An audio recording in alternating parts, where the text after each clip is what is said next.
Olá, tudo bem? Hoje a nossa conversa é sobre tendinopatia de Aquiles, essa condição muito comum na nossa prática clínica. E nós vamos abordar essa desordem desde a fisiopatologia até o tratamento conservador e o retorno ao esporte. Deixa eu me apresentar. Meu nome é Gudson Queiroz, eu sou fisioterapeuta, faço parte da clínica MOVE. Eu sou especialista em fisioterapia ortopédica pela Universidade de Miami e também especialista em fisioterapia de mão, cotovelo e ombro pela Unifesp. Atualmente estou realizando o meu doutorado na Northeastern University, que é uma universidade localizada em Boston.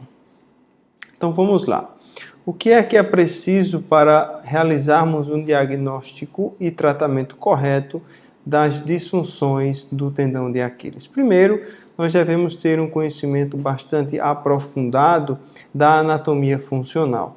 É também importante que a gente faça a coleção da história precisa do paciente, observar o paciente de uma forma diligente, sempre tentando identificar algumas alterações estruturais ou funcionais em nosso paciente e realizar um exame detalhado e sistemático, que nós iremos aprender nessa aula. Vamos falar um pouquinho sobre a epidemiologia. Apesar de ser o tendão de Aquiles o maior tendão do corpo humano, o tendão de Aquiles é um dos tendões mais lesionados, principalmente em atletas que estão praticando algum tipo de atividade esportiva de forma intensa. Essas lesões, elas são mais comumente vistas em indivíduos que realizam algum tipo de atividade que envolva o salto ou a corrida. Existe uma incidência muito grande nesses tipos de atletas, que pode ser atletas profissionais ou até atletas recreacionais. Essa lesão ela tem uma característica importante que geralmente ela se desenvolve através de uma atividade por uso excessivo, que chamamos de overuse. É tipicamente encontrado em indivíduos de meia idade, maior que 35 a 40 anos. A gente não vê muito esse tipo de desordem em indivíduos muito jovens, em torno de 25 a 30 anos, diferentemente da tendinopatia patelar, que a gente vê que geralmente essa desordem acomete mais jovens e tem estudos que mostram que isso se desenvolve na puberdade, na tendinopatia de joelho, tendinopatia patelar. Já na tendinopatia de Aquiles, a gente vê que os indivíduos acometidos já apresentam uma idade um pouco mais avançada, em média 40 anos. É mais predominantemente encontrado em homens do que mulheres, mas com o aumento da participação das mulheres em atividades esportivas, essa incidência no sexo feminino também vem aumentando. Vamos falar de alguns fatores que podem predispor a essa tendinopatia de Aquiles. Vamos iniciar pelos fatores intrínsecos. A idade avançada ela tem uma correlação com o desenvolvimento da tendinopatia de Aquiles, porque os tenócitos, as células dos tendões, elas vão envelhecendo e a sua capacidade de reparo é reduzida.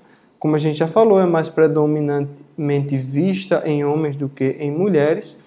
E alterações da amplitude de movimento de determinadas articulações podem favorecer a uma sobrecarga no tendão de Aquiles, principalmente os movimentos de dorsiflexão e os movimentos na articulação subtalar. Então, indivíduos que apresentam a redução da dorsiflexão do tornozelo têm uma maior predisposição a desenvolver a tendinopatia de Aquiles.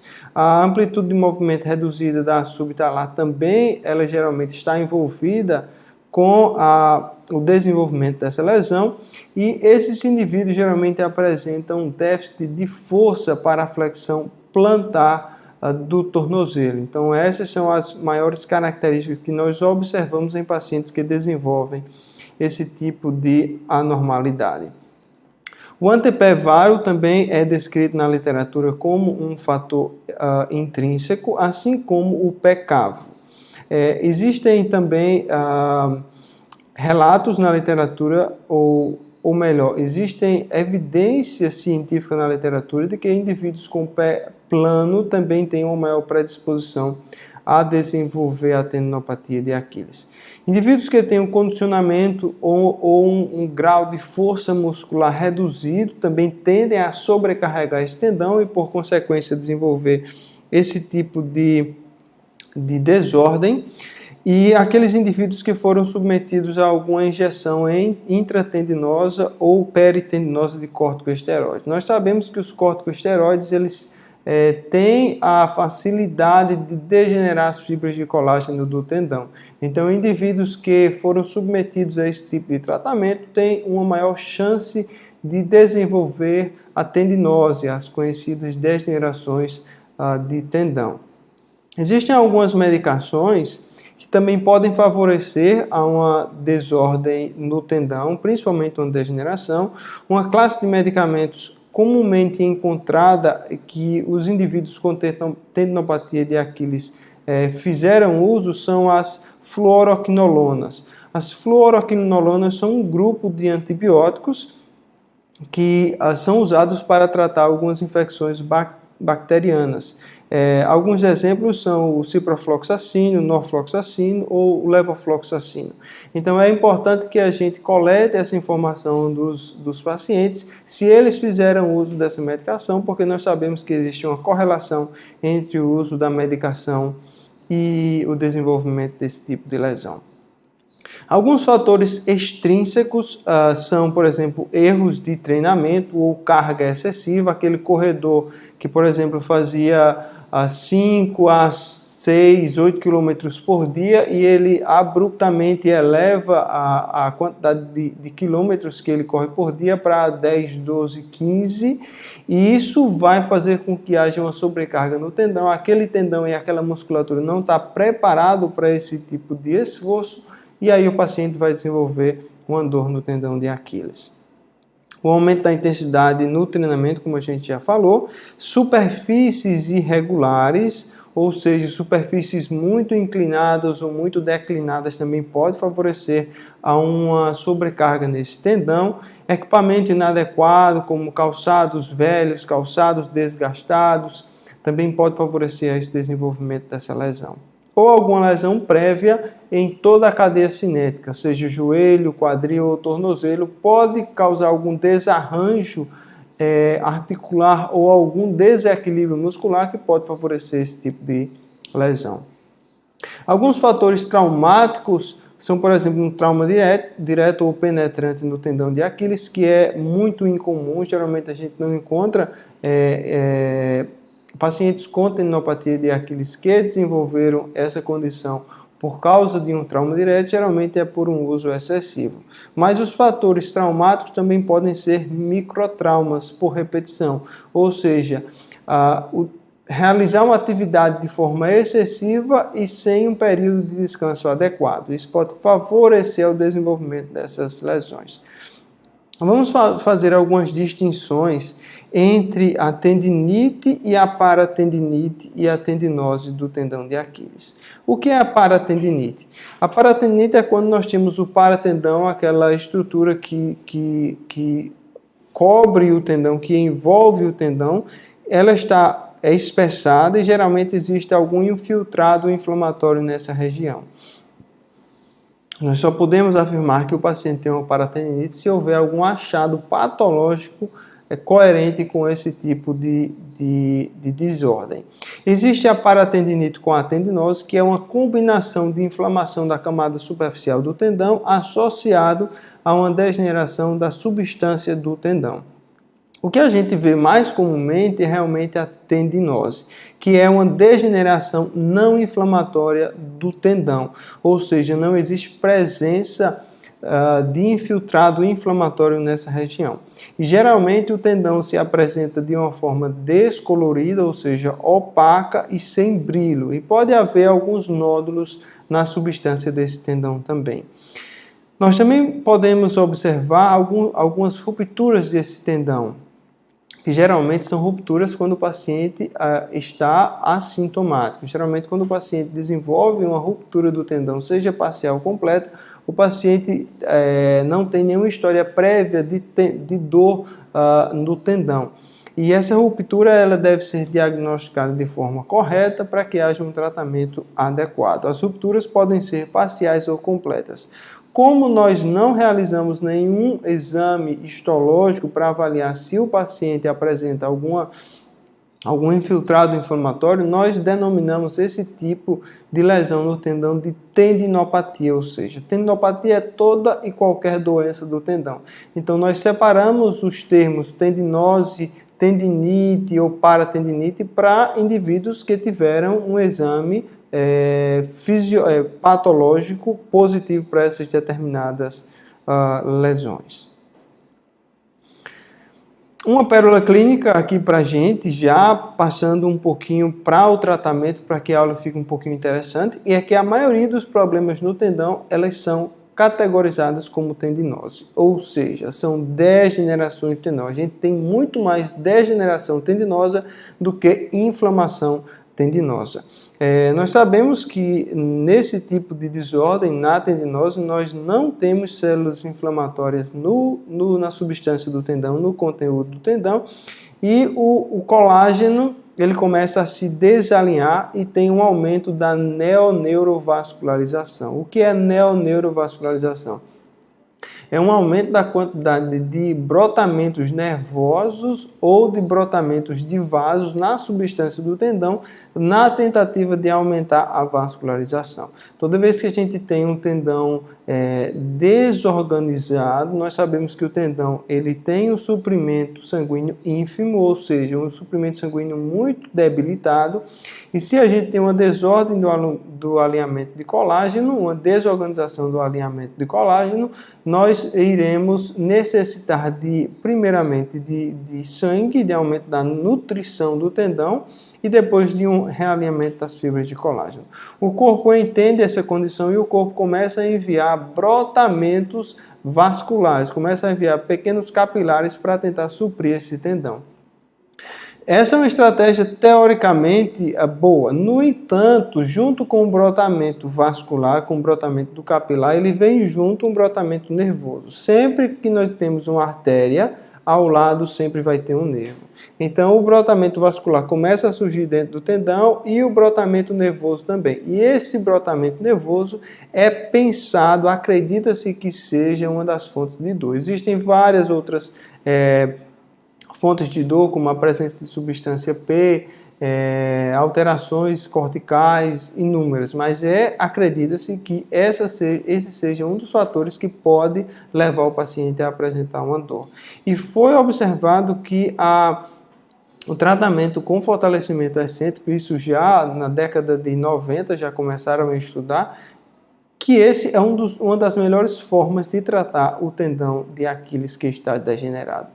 Isso é extremamente importante, mas nós vamos ver na aula um pouco mais adiante que nós não devemos esquecer de toda a cadeia cinética. Então, apesar de nós tratarmos esse tendão que está alterado, nós temos que buscar a causa dessa alteração.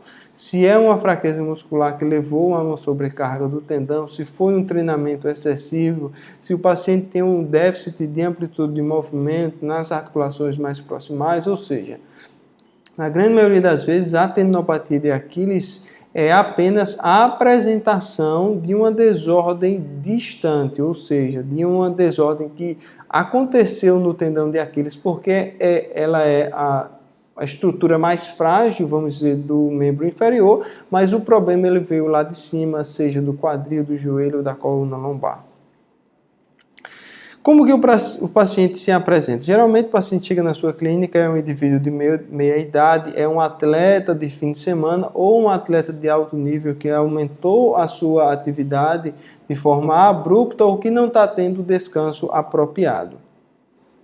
Esses pacientes com uma paratendinite geralmente apresentam uma dor local e uma sensibilidade após a atividade. Então, depois da corrida, depois da atividade de salto, do basquete, do futebol, o paciente vai apresentar alguma dor e sensibilidade local, e esses sintomas vão progredir para o início da atividade e atividades menos intensas. Ou seja, no início o paciente reclama que só sente dor depois da atividade excessiva. E à medida que a doença progride, essa dor vai ser ocasionada no início da atividade e geralmente com atividades mais leves, esse paciente, quando vai progredindo para os estágios mais avançados, também vão relatar dor nessa região.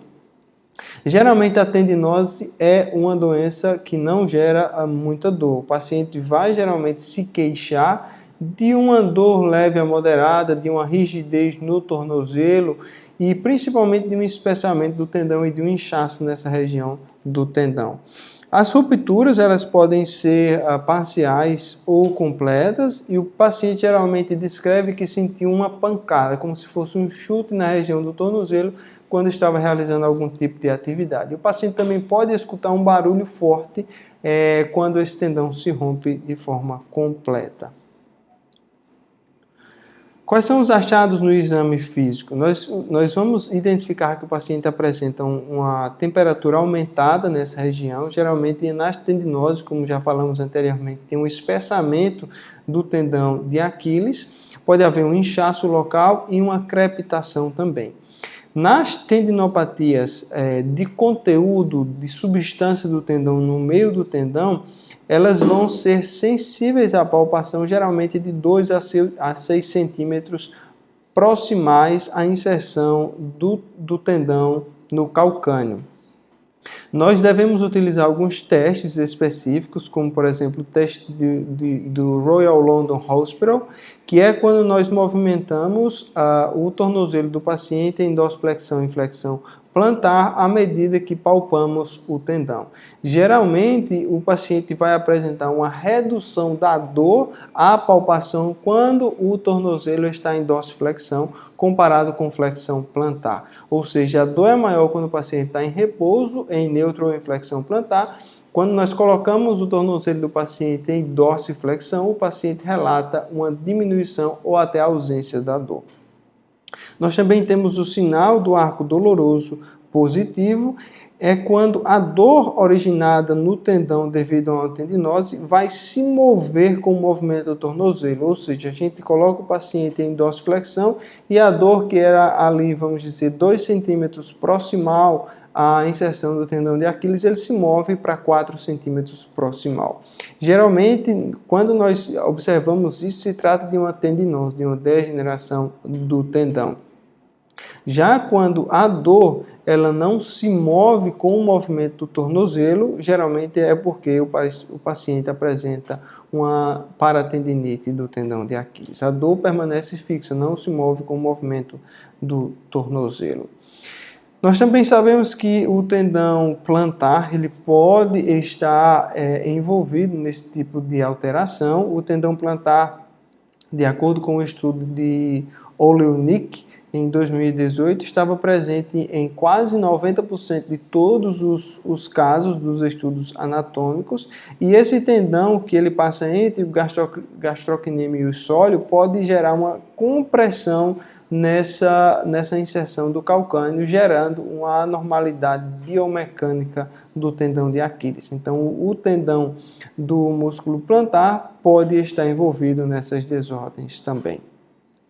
Vamos ver qual é a apresentação clínica dos pacientes que apresentam uma ruptura do tendão de Aquiles. Geralmente, quando é uma ruptura completa, nós observamos um defeito palpável no tendão de Aquiles, ou seja, um gap, um espaço. Geralmente existe algum hematoma ou alguma equimose associada nesse tornozelo ou no pé e uma incapacidade de realizar o teste unilateral de elevação do calcanhar. Ou seja, a gente pede para o paciente ficar em cima de um pé somente, em um membro inferior, e tentar elevar o calcanhar. O paciente não consegue porque há uma descontinuidade do tendão de Aquiles.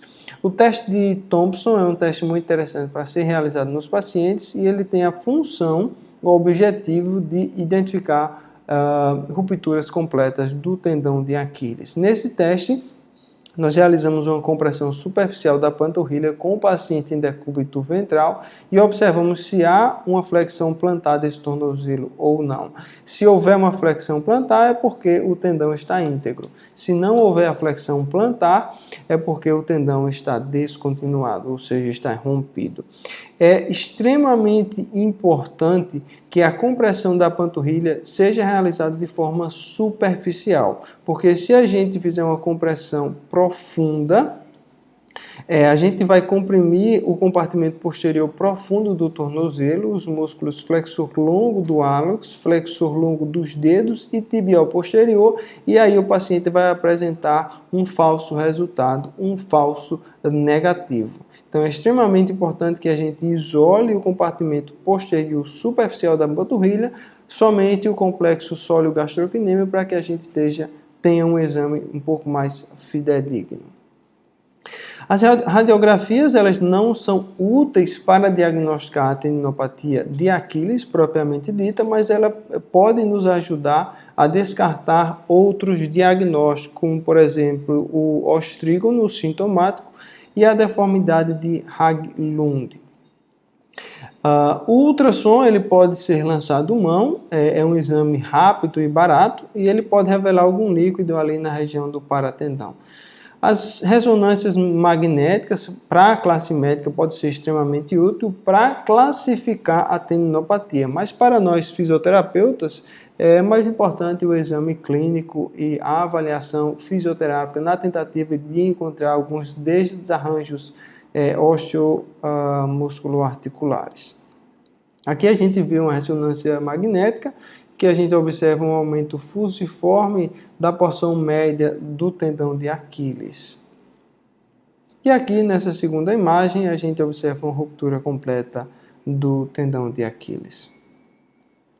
Alguns diagnósticos diferenciais. Quais são algumas entidades clínicas que a gente deve manter em mente quando a gente está tentando diagnosticar essa desordem? Primeiro, as rupturas, seja ela parcial ou aguda. Temos que ter em mente que pode haver uma ruptura tendinosa naquele nosso paciente. A bursite retrocalcaneal também pode haver. Geralmente essas entidades são mais reservadas para diagnóstico médico. Novamente, o fisioterapeuta deve focar naquelas alterações osteoarticulares e musculares.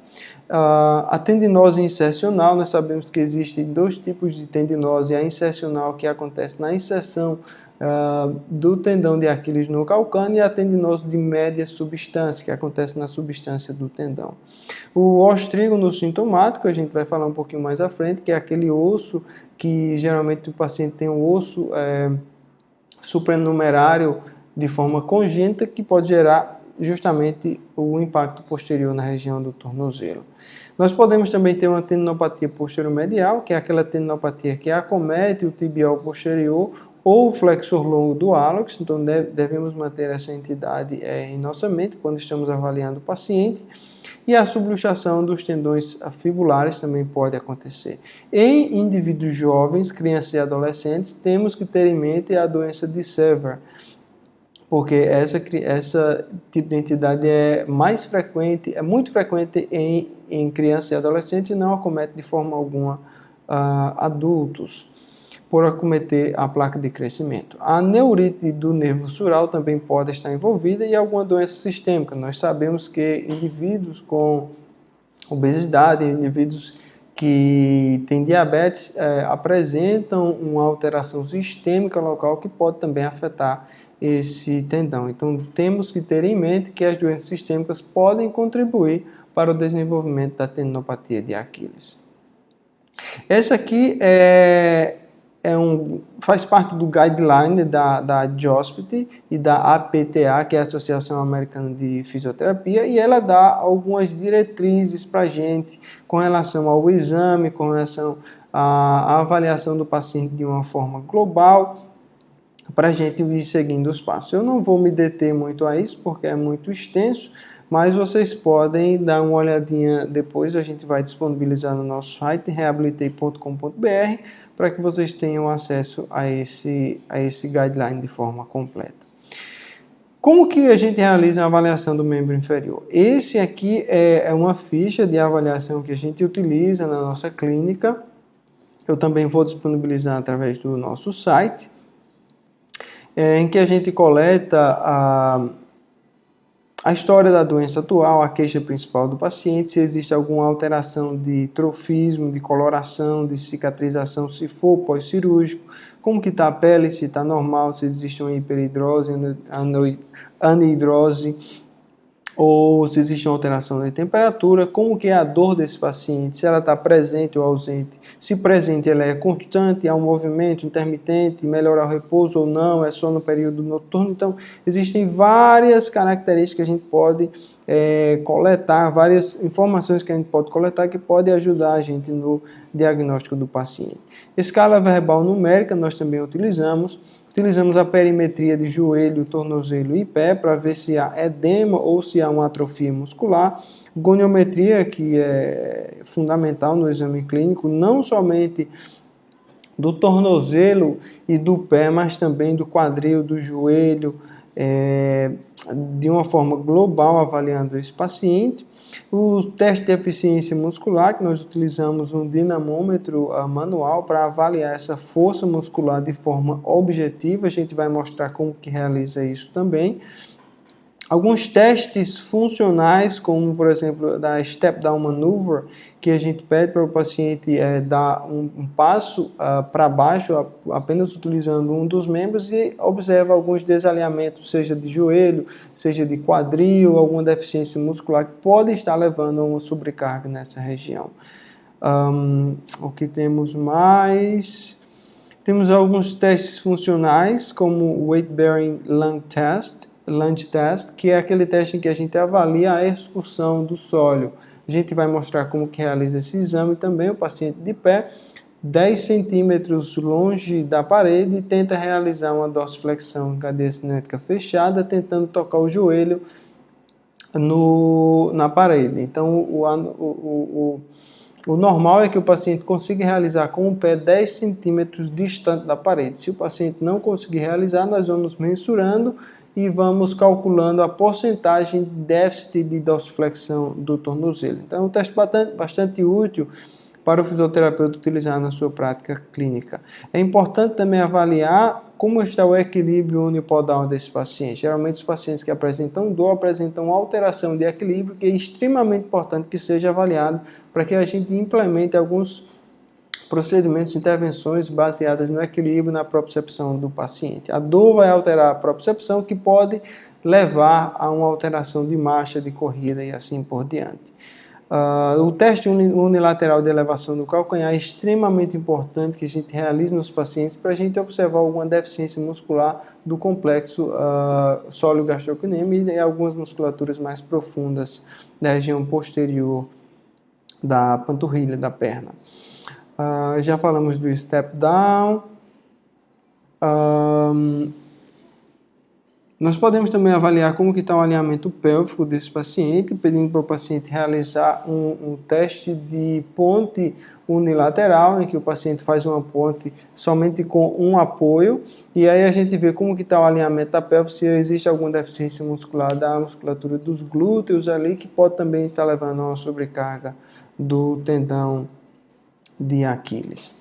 Alguns questionários que podem ser utilizados, isso é extremamente importante, a gente utilize questionários para que a gente avalie a dor e a função do paciente de forma objetiva, e que esses questionários eles sejam reavaliados, dados ao paciente a cada 10 sessões. Então, um questionário muito útil é o Lower Extremity Functional Scale, que é o LEFS. É um questionário generalizado para os membros inferiores. É um questionário curto em que você consegue identificar algumas alterações funcionais do paciente, e ela tem uma validação para a língua portuguesa, que é para indivíduos com dor no joelho, mas na minha prática clínica, tanto aqui no Brasil como nos Estados Unidos, nós utilizávamos esse LEFS para diagnóstico, para identificação de alguma disfunção, alteração funcional nesses pacientes com desordem no tendão de Aquiles. Eu acho que é um teste útil também. Você pode utilizar testes um pouco mais específicos, como o Victorian Institute of Sports Assessment, a seção do tendão de Aquiles, o questionário para tendão de Aquiles. É um questionário um pouquinho mais longo, mas é um questionário bastante específico para indivíduos que apresentam desordem no tendão de Aquiles. E nós temos uma adaptação cultural também desse questionário para a língua portuguesa. Nós também iremos disponibilizar isso no nosso site. Aqui falando um pouquinho de tratamento, para tornar novamente a aula mais interessante, para abreviar um pouquinho essa questão, nós sabemos que indivíduos que têm fraqueza do quadril podem estar predispostos a desenvolver alguma tendinopatia de Aquiles. É extremamente importante que a gente avalie essa força muscular, o desempenho dessa musculatura do quadril, principalmente do glúteo médio. Então, essa pesquisa que foi realizada em 2017, foi publicada na Physical Therapy Sports, ela identificou que indivíduos do sexo masculino, atletas recreacionais, que desenvolveram uma tendinopatia de porção média no Aquiles, demonstraram uma fraqueza bilateral dos abdutores do quadril, dos rotadores externos do quadril e dos extensores do quadril, quando comparados a indivíduos assintomáticos. Então é importante que a gente também foque na musculatura do quadril se o paciente apresentar alguma disfunção nessa região, porque isso pode ser um fator predisponente para o desenvolvimento das tendinopatias de Aquiles. Aqui é uma das formas da gente testar a tendinopatia de Aquiles, a fraqueza do glúteo médio, paciente decúbito lateral, realiza uma abdução do quadril e a gente tenta vencer essa abdução, colocar o membro inferior em adução. Nós vamos aprender como se faz isso com o dinamômetro manual, para que a gente avalie de forma específica e objetiva quanto de força o paciente tem e qual é a assimetria quando comparado dos dois lados. Aqui também nós observamos um outro estudo em que eles avaliaram a função do glúteo médio em corredores e eles observaram que existia um déficit neuromuscular na musculatura do glúteo médio em indivíduos que apresentavam a tendinopatia de Aquiles. Então é importante que a gente observe o paciente de uma forma global, olhando para o core, olhando para a musculatura do quadril, para que a gente não trate só os sintomas, e sim a raiz, a fonte dos problemas. Esse é um teste bastante interessante, que foi desenvolvido pelos estudiosos da Universidade do Ceará, com liderança do Pedro Olavo. Um teste muito interessante que eles desenvolveram para avaliar a estabilidade isométrica do quadril, a musculatura posterolateral do quadril, a força isométrica da musculatura posterolateral do quadril. Então eles utilizaram um dinamômetro manual, colocaram o paciente naquela posição do clamshell e pediram para o paciente realizar uma abdução e rotação externa de forma isométrica do quadril. E eles avaliaram e validaram esse teste, parece ser muito interessante, para que a gente utilize no diagnóstico funcional dos nossos pacientes. A gente também pode realizar a ponte unilateral com extensão de joelho. Esse foi um trabalho muito interessante publicado pelos pesquisadores da Universidade Federal de Minas Gerais, em que eles avaliaram e classificaram o déficit de força de estabilização da musculatura do quadril com esse teste de ponte unilateral.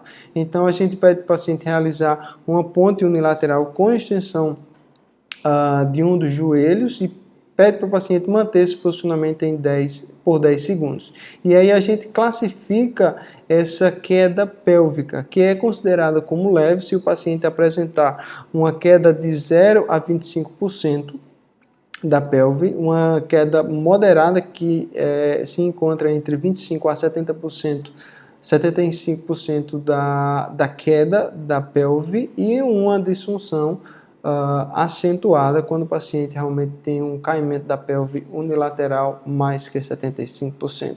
Então isso é extremamente importante para a gente diagnosticar funcionalmente quais são os desequilíbrios musculares que o paciente pode estar apresentando. Aqui a gente vai falar mais um pouco com relação à análise de movimento, que é uma abordagem bastante própria do fisioterapeuta, que a gente pode identificar alguns padrões de ineficiência dos membros inferiores, superiores e de tronco, alguns déficits de mobilidade que podem levar a uma maior sobrecarga no tendão de Aquiles. Então, esse é um agachamento com elevação dos membros superiores acima da cabeça, e aí a gente avalia toda a cadeia cinética.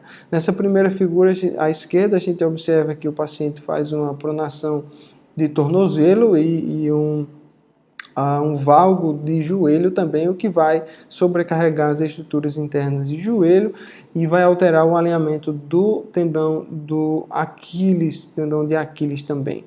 No segundo caso, a figura 2, da esquerda para a direita, a gente observa que o paciente roda externamente os membros inferiores. Geralmente, quando isso acontece, é porque o paciente não tem uma dorsiflexão íntegra de tornozelos, então para compensar, para que ele consiga realizar o agachamento, ele tem que rodar externamente os membros inferiores. Então aí a gente vai focar na desordem que o paciente apresenta. No terceiro, nós vimos que o paciente apresenta um valgo de joelho mais acentuado, alterando completamente a biomecânica do quadril. Se a gente imaginar que o paciente é um corredor e que o paciente realiza durante a corrida, vamos dizer, um agachamento unilateral, porque ele tem que absorver essa carga, o paciente pode estar realizando esse valgo dinâmico de forma repetitiva e constante durante a corrida, que pode levar não somente ao desenvolvimento das tendinopatias de Aquiles, mas o desenvolvimento de outras condições clínicas. E na quarta a gente vê o inverso da figura 3. A gente observa que o paciente faz um varo de joelho, que pode também alterar toda a cadeia cinética e favorecer desenvolvimento de desordens neuromusculares ou osteomusculares. É importante que a gente também avalie esse agachamento no perfil para ver se existe alguma compensação de hiperlordose, como a gente vê aqui nessa figura à esquerda, de uma hiperlordose lombar, ou uma alteração em flexão da coluna lombar, porque o paciente não consegue estabilizar essa coluna lombar quando realiza esse tipo de teste funcional, ou o paciente tem uma inclinação anterior de forma excessiva, ou os membros superiores do paciente não conseguem se manter na posição alinhada. Então, tudo isso vai nos dar informações precisas com relação a como que está o organismo do paciente de uma forma geral, o corpo do paciente de uma forma geral, e como isso pode levar a sobrecargas que podem desenvolver alguma desordem osteomuscular. É importante que a gente avalie também na região posterior se há alguma alteração de tornozelo, se há alguma alteração de quadril ou de tronco. Um outro teste interessante é o teste de Step Down Maneuver, que eu acho que a gente já falou anteriormente, que a gente pede para o paciente descer de forma unipodal de um step ou de um degrau, e a gente avalia o alinhamento tanto de quadril como de joelho. Então esses são testes bastante interessantes para que a gente utilize em nossos pacientes. Esse teste do step down pode ser realizado de forma frontal ou de forma lateral, para que a gente avalie em dois planos de movimento. Aqui é uma tabela da National Academy of Sports Medicine, que nos dá uma referência de quais estruturas estariam acometidas de acordo com cada disfunção ou cada compensação durante esses testes de agachamento, seja unipodal ou bipodal. Eu vou disponibilizar também esse material para vocês no nosso site, para que vocês tenham acesso a isso. É importante a gente avaliar a amplitude de movimento dos membros inferiores também nesse tipo de paciente, para ver se há alguma restrição articular que pode estar facilitando o desenvolvimento dessas lesões. Alguns testes interessantes são o teste de L, que a gente pode observar alguma contratura do reto femoral. Esse teste tem uma sensibilidade em torno de 56% a 59% e uma especificidade em torno de 64% a 85%. Então é um teste útil mas que não deve ser a nossa única fonte de informação. A gente pode também realizar o teste de Thomas nos pacientes, para que a gente identifique alguma contratura do quadríceps, do psoas ou da face lata ou do trato iliotibial. O teste é positivo quando o paciente é incapaz de manter a região lombar e o sacro na maca. Então, quando há alguma compensação desse tipo, esse teste é considerado positivo. Ou quando o paciente estende o joelho durante o teste, isso mostra que provavelmente o paciente tem algum encurtamento ou contratura do quadríceps. Já quando o quadril é flexionado, como a gente observa nessa figura debaixo do lado esquerdo, geralmente o músculo que está contraturado é o psoas. Quando o quadril é abduzido durante o teste, o paciente não consegue manter um alinhamento, geralmente é um problema no tensor da face lata e no trato iliotibial. E quando a gente observa uma rotação lateral da tíbia, geralmente o músculo que está comprometido é o bíceps femoral. Então, esse é um teste bastante interessante que a gente pode realizar na prática clínica. Alguns testes de função muscular, de força muscular, a gente pede para o paciente, por exemplo, para testar os flexores de quadril, que o paciente cruze os braços sobre o peito e realize uma flexão, e a gente tenta vencer essas forças. Na figura do lado direito, a gente está testando os flexores de joelho, e nas figuras abaixo está testando a musculatura, principalmente do glúteo médio, em cadeia cinética aberta. A gente vai aprender como se faz isso utilizando um dinamômetro manual, para que a gente tenha mensurações um pouco mais objetivas. Aqui é um teste para o glúteo médio, só que em cadeia cinética fechada. A gente pede para o paciente realizar uma flexão de um dos joelhos, uma flexão unilateral, e tentar manter a pelve alinhada enquanto a gente tenta fazer uma depressão dessa pelve. Se o paciente não conseguir manter, é porque o paciente tem uma deficiência de glúteo médio. A gente pode realizar, como na figura do lado direito mostra, com o tornozelo do paciente sobre o nosso joelho e fazendo uma depressão dessa pelve unilateral. Se o paciente não conseguir manter essa pelve alinhada, é porque o glúteo médio está com a dificuldade de força, com a dificuldade de manter essa contração isométrica. Essa é uma forma diferente de realizar o teste de força para o glúteo médio e, na minha opinião, um teste mais funcional. Para avaliar a dorsiflexão, como eu já falei, a gente pede para o paciente fazer o Weight Bearing Lunge Test, em que a gente coloca o pé do paciente 10 centímetros distante da parede, com uma fitazinha lá embaixo, e pede para o paciente realizar uma dorsiflexão, tentando tocar o joelho na parede. Caso o paciente não consiga com 10 centímetros distante da parede, que é considerado padrão de normalidade, a gente vai aproximando aos poucos o pé do paciente na parede e mensura quantos centímetros distante da parede ele consegue tocar o joelho na parede sem levantar o tornozelo do chão. Isso aí é muito importante. Muitas vezes o paciente consegue tocar na parede, mas o calcânio ele está elevado, ele não já está em contato mais com o solo. E aí essa não é uma forma interessante de mensurar. O paciente tem que realmente manter o calcânio no solo. E a gente também pode avaliar isso com o goniômetro, com o paciente em decúbito ventral, realizando uma dorsiflexão com o joelho fletido. Como a gente já falou, os testes de equilíbrio são interessantes. É importante que a gente realize esse teste de equilíbrio, o paciente com as mãos cruzadas, tentando manter um equilíbrio unipodal por 45 segundos, que é o padrão de normalidade. Se o paciente descruzar as mãos, se o paciente mudar o posicionamento do pé, ou se o paciente tocar o outro pé no chão, esse teste é descontinuado e a gente, com o cronômetro, mensura qual foi o tempo que o paciente conseguiu realizar esse teste. A nossa intervenção é baseada em evidência científica. O nosso guideline, que foi revisado em 2018, é um guideline muito interessante que guia a nossa prática clínica, que foi publicado no JOSPT. Ele é um guideline que é aberto a todos os clínicos, todo mundo pode baixar, sem que seja necessário uma subscrição no JOSPT. Então, o nosso guideline, ele tanto nos guia com relação à avaliação, que é toda a minha aula teve como fundação o nosso guideline. Existem algumas coisas da prática clínica que a gente observa que funciona, que a gente implementa, mas a fundação é realmente do guideline baseada em evidência.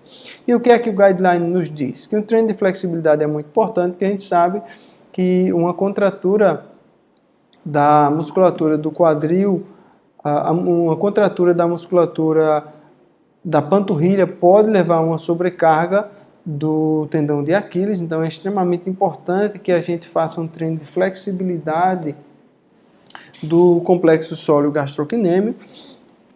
É extremamente importante que a gente treine o controle neuromuscular desses pacientes, para que os pacientes consigam realizar a sua atividade física com uma boa biomecânica.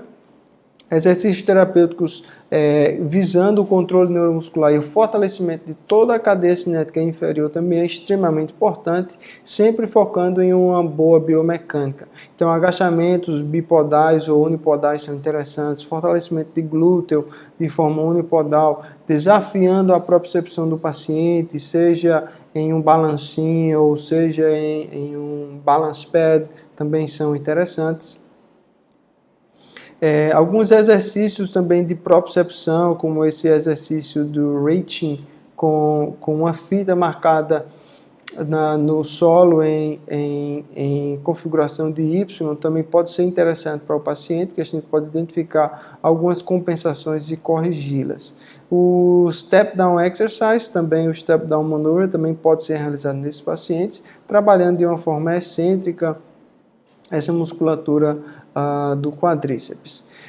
Exercícios excêntricos são extremamente interessantes para esse tipo de paciente. A evidência mostra que os resultados são superiores a exercícios tradicionais, ou parecem ser superiores aos exercícios tradicionais. Nos últimos 2, 3 anos tem se implementado exercícios isométricos para esse tipo de paciente, que pode ser interessante para a gente controlar a dor, mas não existe nenhuma evidência que mostre que exercício isométrico, primeiro, é superior a exercícios isotônicos ou que seja capaz de realinhar as fibras de colágeno, que é um dos objetivos do exercício isotônico. Então aqui a gente observa uma ponte unilateral, trabalhando bastante a parte excêntrica desses estabilizadores do quadril, e aí um agachamento unipodal também em uma rampazinha, que eu acredito que seja um exercício bem interessante. Alguns exercícios excêntricos para os isquiotibiais também podem ser realizados, como por exemplo o exercício nórdico, em que o paciente tenta realizar uma flexão de tronco e retorna à medida que ele acredita que seja o seu limite de força. É extremamente importante que a gente realize os exercícios, principalmente de forma excêntrica, de uma forma adequada. Então, a dor do paciente ela é aceitável.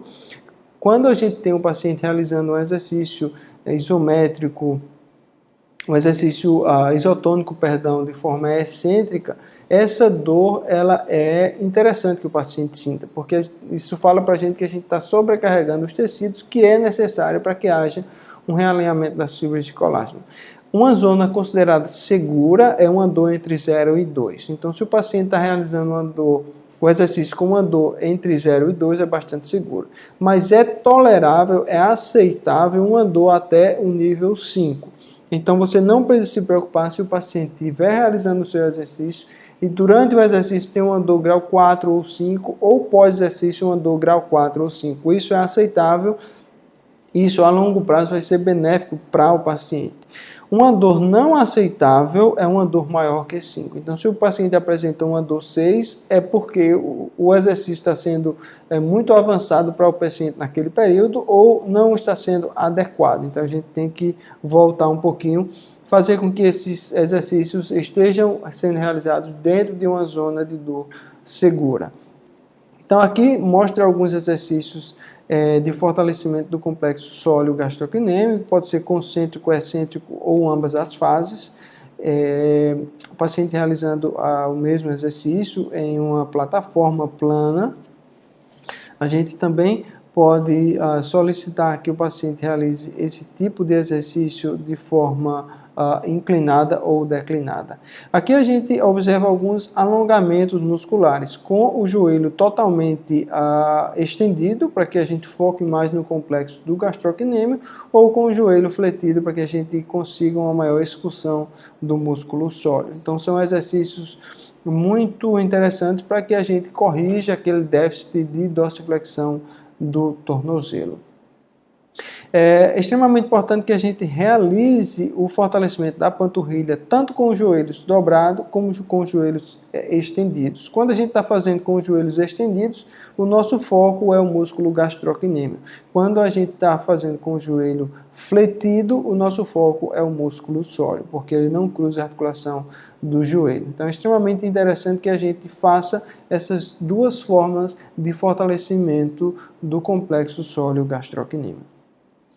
As mobilizações do tornozelo, seja da articulação subtalar ou talocrural, elas são extremamente importantes para que a gente restaure ou corrija algumas anormalidades de movimento nessas articulações que podem favorecer a uma sobrecarga no tendão de Aquiles. Então você pode utilizar as técnicas que você domina para tentar melhorar essa amplitude de movimento de dorsiflexão. A evidência com relação ao laser de baixa intensidade é muito conflitante. Então, não existe nenhuma evidência que mostre que realmente a utilização do laser de baixa intensidade seja benéfico para esse grupo de pacientes. Então, o nosso guideline da JOSPT não recomenda esse tipo de intervenção. As bandagens, como o kinesiotape, bandagens mais dinâmicas, ou flexíveis ou elásticas, elas parecem não ter nenhuma utilidade para esse grupo de pacientes. Então, o nosso guideline, ele não recomenda esse tipo de bandagem. Mas as bandagens que visam corrigir alguma anormalidade da postura do pé, as bandagens rígidas, como a de McConnell, elas podem ser utilizadas e são recomendadas pelo nosso guideline. Então esta foi a nossa aula, espero que você tenha se beneficiado. Se você tiver alguma pergunta, você pode nos enviar através de nosso e-mail, Goodson, @reabilitei.com.br, que eu vou ter o maior prazer em responder. E sempre acredite em Deus, sem Deus nós não somos nada. Que Deus te abençoe. Um abraço.